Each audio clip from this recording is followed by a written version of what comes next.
네, 안녕하십니까. 우리는 왜 드라마를 보는가 라는 제목으로 강연을 하게 된 성균관대학교 영상학과의 변혁 교수입니다. 제가 지난 주말에 본 드라마입니다. 넷플릭스에서 인기 상영 중이라고 이렇게 광고가 떠가지고 보게 됐었는데 재미있더라고요. 그래서 계속 주말 통해서 끝까지 다 보게 됐습니다. 저희들이 OECD 국가 중에서 가장 TV 시청률이 높은 국가라고 통계가 나와 있습니다. 물론 인터넷 때문에 조금 퍼센티지가 줄어들긴 했지만 여전히 여가 손영의 가장 중요한 역할을 담당하고 있는 것이 TV 시청, 특히 드라마 시청에 해당하는 것이라고 통계가 말해주고 있습니다. 물론 그거는 TV의 다른 컨텐츠라든지 영화 등을 다 포함한 내용이 될 것 같습니다. 왜 우리는 드라마를 볼까요? 재미있으니까, 내지는 또 남는 시간을 쓰기에 가장 편한 여가 활동이니까 여러 가지 답이 가능할 것 같습니다. 저도 재밌게 봤어요.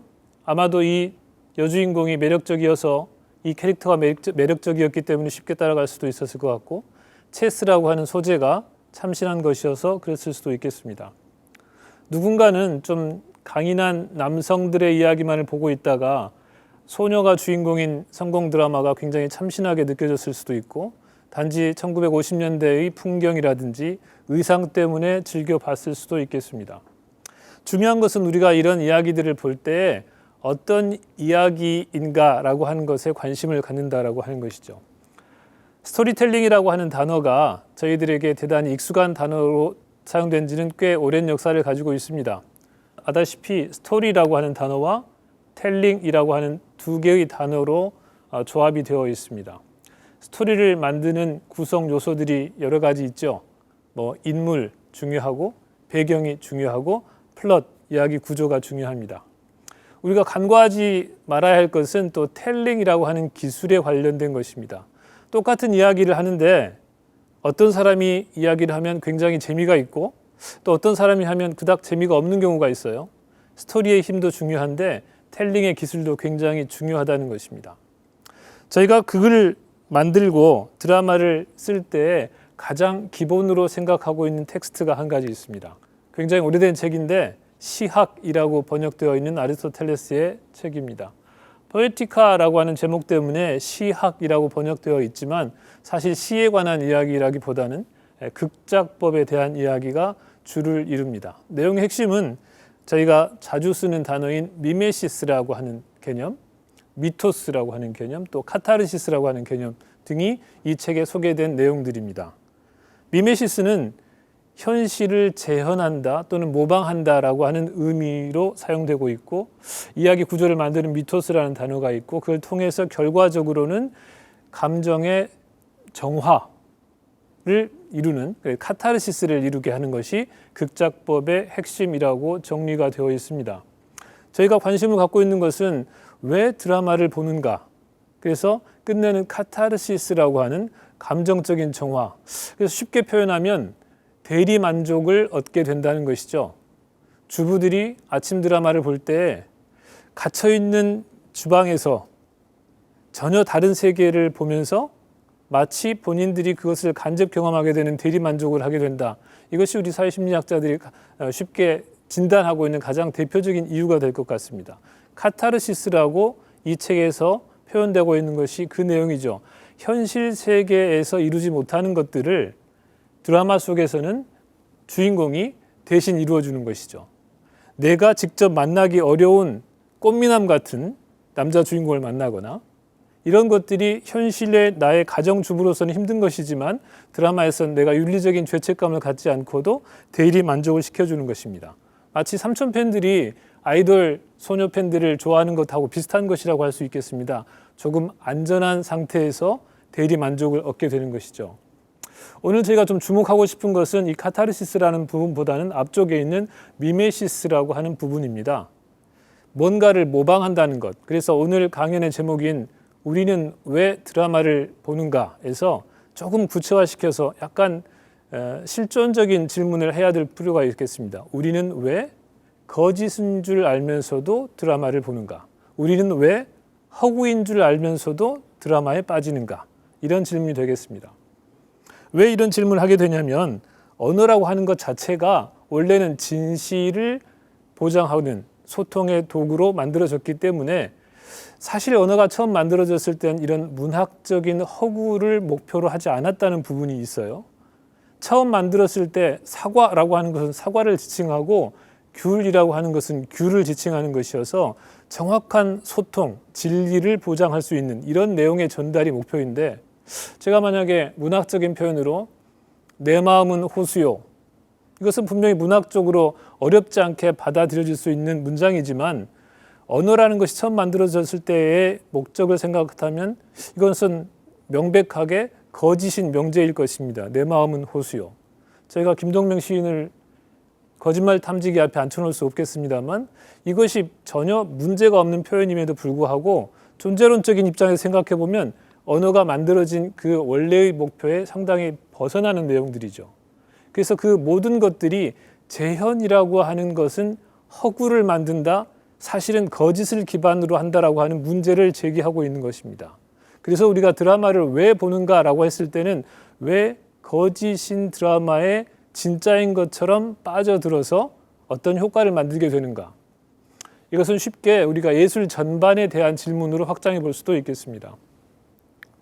고흐가 그린 해바라기는 분명히 대상이 있었을 것 같습니다. 해바라기라고 하는 자연에 있는 꽃을 대상으로 재현해낸 것이죠. 해바라기 사진을 찾아보니까 굉장히 멋지더라고요. 아주 실감나게 하늘을 향해서 멋지게 펼쳐 있는 큰 해바라기를 볼 수가 있습니다. 그런데 이 해바라기보다도 그림을 그려놓은 반 고흐의 그림을 우리는 조금 더 가치 있게, 조금 더가 아니라 무지무지하게 가치 있게 엄청나게 비싸게 저희가 보관하고 있고 박물관에 전시를 하고 있습니다. 원본보다 모방한 것을 더 가치 있게 여기게 됐다는 것이죠. 이것은 사실 쉽지 않은 일들입니다. 모든 모방들은, 모든 재현들은 원본보다 더 가치가 있는 것일까요? 이걸 한번 더 보겠습니다. 똑같은 해바라기인데 이것은 조화라고 우리가 부르는 거죠. 어떤 예식장에 가면 저희가 갈 때 꽃이 장식이 되어 있으면 가까이 가서 보고 심지어는 만져보고 가끔 실망스럽게 이야기합니다. 아, 조화야. 생화인 줄 알았는데. 좀 전에 고흐의 그림에서는 명백하게 모방이기 때문에, 재현이기 때문에, 오히려 그 이유 때문에 더욱 가치를 두었었는데 이 조화의 경우에는 명백한 모방인데도 불구하고 가치가 떨어진다라고 이야기를 하고 있습니다. 해바라기 그림을 하나만 더 보겠습니다. 유치원 들어가기 전에 그린 조카의 그림인데 해바라기를 그렸는데 분명히 고흐의 그림보다 좀 수준이 떨어지죠. 좀 전에 보았던 조화보다도 굉장히 열악해 보이는데 손자를 굉장히 사랑하시는 할머니에게는 이게 무지무지하게 가치가 있는 그림이다 보니까 그 비싼 아파트의 거실에 이걸 붙여놓고 계신단 말이죠. 그러니까 우리가 원래의 기능적인 것과 관계없이 새롭게 부가적으로 생겨난 가치들, 이것이 우리가 예술을 지탱하고 있는 핵심적인 가치가 됩니다. 그런데 그 미메시스를 통해서 예술이 가지고 있는 핵심적인 에너지는 무엇이냐면 현실 세계가 가지고 있는, 우리가 모방의 대상으로 삼았던 것들이 한계를 가지고 있다라고 하는 전제가 있는 거예요. 처음 보았던 해바라기 꽃들이 되게 멋졌지만 그 중에 어떤 것들은 시든 것도 있을 것이고 그 중에 어떤 것은 특별히 아름답게 잘 핀 것도 있었을 것입니다. 그런데 그게 경우에 따라서, 그날의 날씨에 따라서, 보았던 시기에 따라 조금씩 다를 수 있는데 우리가 이 재현된 것을 통해서는 현실에서 표현되었던 해바라기 꽃 이상의 원래적인 해바라기의 근본적으로 어떤 모습이어야 할 것인가를 생각하게 하는 동력이 있다는 것이죠. 그래서 플라톤은 그것에 대해서 미메시스가 그래서 어떤 모방을 한 것이기 때문에 열악한 것이다. 자연은 이데아의 어떤 원형을 모방한 것이고 예술은 그 자연을 또 모방한 것이기 때문에 한 단계 더 낮은 개념이다라고 말을 했었는데, 반면 아리스토텔레스는 좀 전에 보았던 시학에서 오히려 그 모방 때문에 우리가 현실에서 보지 못했던 이데아의 것들을 볼 수 있다라고 생각을 했다는 거예요. 자, 그래서 다시 미메시스로 이야기에 돌아가면 굉장히 오랫동안의 예술의 역사는 얼마나 재현을 충실하게 잘 해내느냐, 그래서 이데아의 세계를 볼 수 있게 해주느냐, 재현의 완성도와 정확도가 굉장히 중요한 부분이었습니다. 언제까지? 사진기가 나오기 전까지였습니다. 발터 벤자민은 이것을 가지고 기술 복제 시대의 예술 작품이다라고 하는 탁월한 저서를 남겼습니다. 짧은 책인데 여기에서 이제 더 이상 예술가가 자연을 재현해내는데 가지고 있는 재능이 사진 기술이 가진 재능과는 비교할 수 없는 것이 되어버린 이 시대에 대한 진단을 이야기하고 있습니다. 더 이상 화가가 쓸 자리가 없어졌죠. 예술에 설 자리가 없어졌어요. 사진기가 더 완벽하게 재현을 해내니까. 이것은 벨라스케스의 그림 중에 유명한 교황 이노켄티우스 10세라고 하는 초상화 작품입니다. 상당히 정확하게 교황을 그려냈는데 물론 사진기가 나오기 전이었죠. 벨라스케스가 이렇게 그림을 잘 그렸지만 사진기로 찍었을 때 이거보다 더 정확하게 현실 재현이 됐을 것입니다. 그러니까 더 이상 벨라스케스의 자리가 없어진 거죠. 시간이 좀 흐르고 나서 베이컨이라는 화가가 똑같은 그림을 다시 그립니다. 베이컨이 그린 교황 이노센티우스, 똑같은 그림, 똑같은 교황을 그린 것인데 전혀 다른 모양이 나옵니다. 사람들은 베이컨의 그림이 너무 폭력적이다라고 말을 했습니다. 베이컨은 자신의 그림이 폭력적이라고 말하는 사람들이 이해가 가지 않는다. 나는 리얼리티를 그렸을 뿐이다. 다시 말해서 베이컨은 이것을 보면서 당시 사회의 교회 제도, 교황으로 대표되는 교회 제도가 얼마나 억압적이고 폭력적인가를 느꼈고 그것을 표현하고 있었다. 그것이 현실이다. 내가 느끼는 리얼리티라고 말을 했던 것입니다. 그래서 시각적으로 보이는 것의 재현의 시대가 끝나고 이제 보이지 않는 세계에 대한 것을 묘사하는 것이 예술이 할 영역이다라고 선언을 한 것이죠. 유명한 베이컨의 자화상입니다. 자기의 얼굴을 그리는데 마치 고깃덩어리 같이 어떤 육체로서의 자신이 있고 굉장히 혼돈스럽고 어지럽고 알 수 없는 모호한 정체성, 이것이 자기의 본질이라고 생각하고 이런 그림을 그리게 된 것입니다.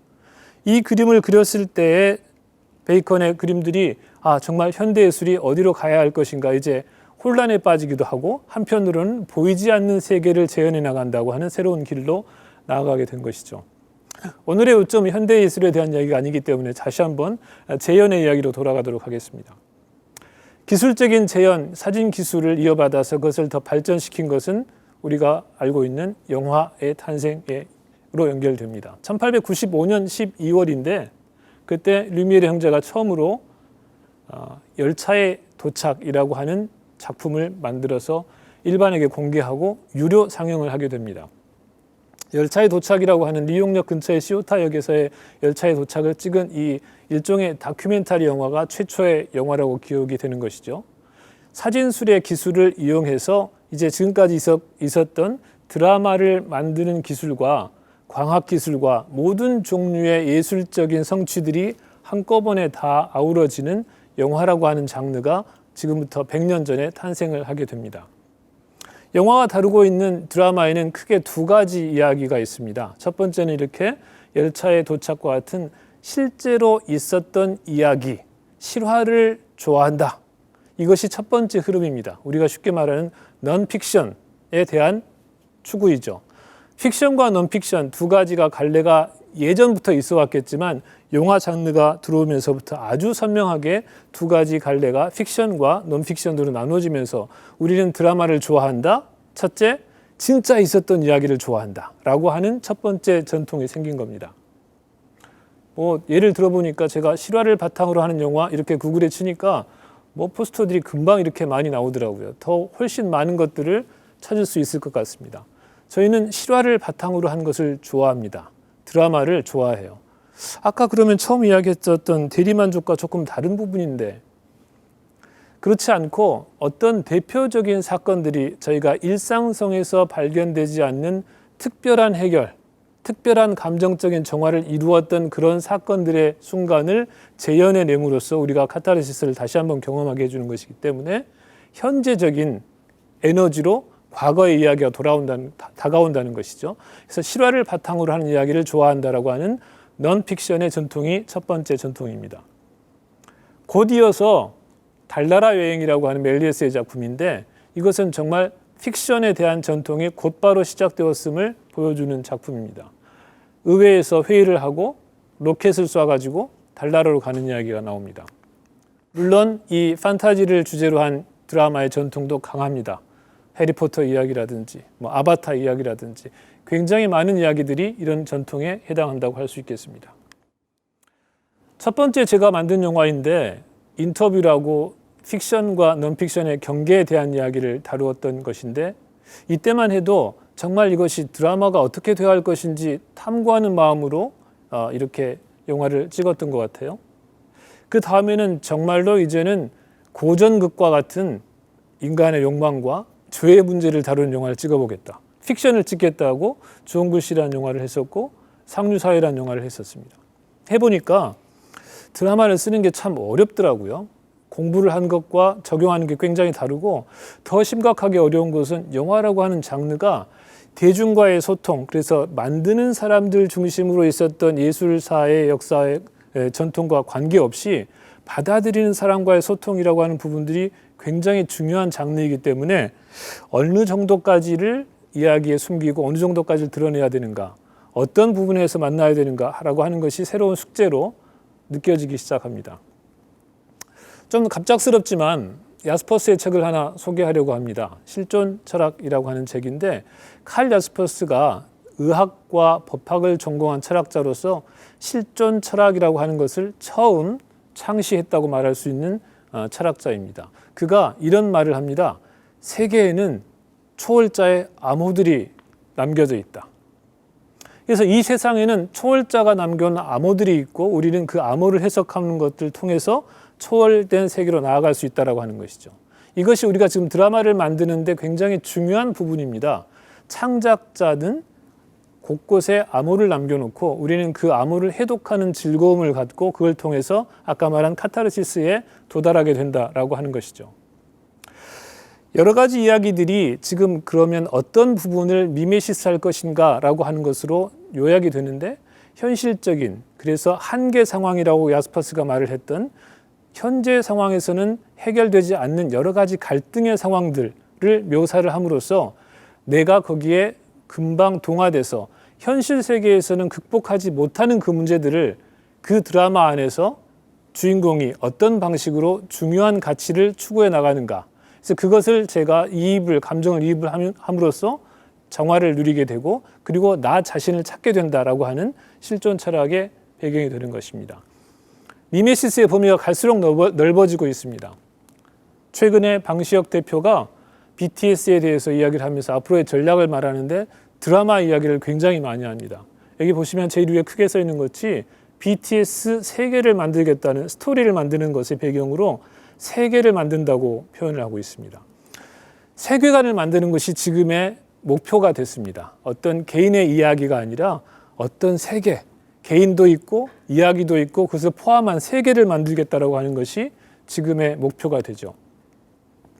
마치 우리가 알고 있는 천지창조라고 하는 그림인데 사실 원제목은 아담의 창조라고 합니다. 신이 자신의 모습과 흡사한 인간을 창조하고 똑같은 일을, 똑같은 능력을 줍니다. 그래서 우리는 아들은 아버지의 행동을 따라하듯이 모든 인간들은 창조주인 신의 행동을 따라하게 됩니다. 그것이 미메시스의 근원이라고 하는 거죠. 그래서 신이 만들어 놓은 어떤 것들을 똑같이 만들고 싶어 해요. 꽃을 똑같이 만들고 싶어 하고 자연을 똑같이 그리고 싶어 하고 그러면 끝까지 가서 무엇을 하게 되느냐? 신이 이 세상을 모두 창조했다라고 하는 배경 때문에 세계를 만들고 싶어 하는 것이 궁극적인 지향이 됩니다. 그러니까 마지막 날에 천지가 만들어지고 마지막 날에 인간이 만들어졌다라고 하는 성경의 창세기의 그 구절을 보면 당연스럽게 과학기술도 인간을 만드는, 생명을 만드는 생명공학이나 인공지능이나 이런 것들이 최종적인 목표가 되는 것이 정상적인 수순이라고 할 수 있겠습니다. 예술가들은 그 순서를 따라서 끝내는 세계를 만들고 싶어하는, 세계를 미메시스하고 싶어하는 욕구. 그래서 드라마를 보는 우리도 그것을 통해서 세계관을 만들고 창조하고 내가 그곳에서의 신적인 영향력을 발휘할 수 있게 되는 것을 꿈꾸는 것이 드라마를 보게 되는 궁극적인 원동력이 된다고 말할 수 있겠습니다. 끝내는 우주를 창조하는 것이죠. 이것은 강연을 마치면서 기원전 17,000년에서 15,000년 전에 그려졌다고 알려진 라스코의 동굴 벽화입니다. 그렇게 오래전 세월 그때에도 가진 것들이 없었던, 기술력이 부족했던 그 원시인들, 후기 구석기라고 알려졌던 그 시대의 사람들도 똑같이 그림을 그리고, 남겨져 있는 것은 지금 그림밖에 없겠지만 그때 당시에는 아마도 노래를 불렀을 것이고 춤을 췄을 것이고 누군가 이야기를 해서 어떤 총체극으로서의 드라마를 연출을 해냈을 것입니다. 그걸 통해서 그 세계를 그려내고 그 세계를 미메시스하면서 어떻게 제한된 세계로서의 갈등을 벗어나서 가장 지고지순한 어떤 인간의 가치, 본질을 찾아가는가, 우주를 창조하는가, 이런 것들이 지금 오늘도 우리가 드라마를 보게 되는 이유가 될 것입니다.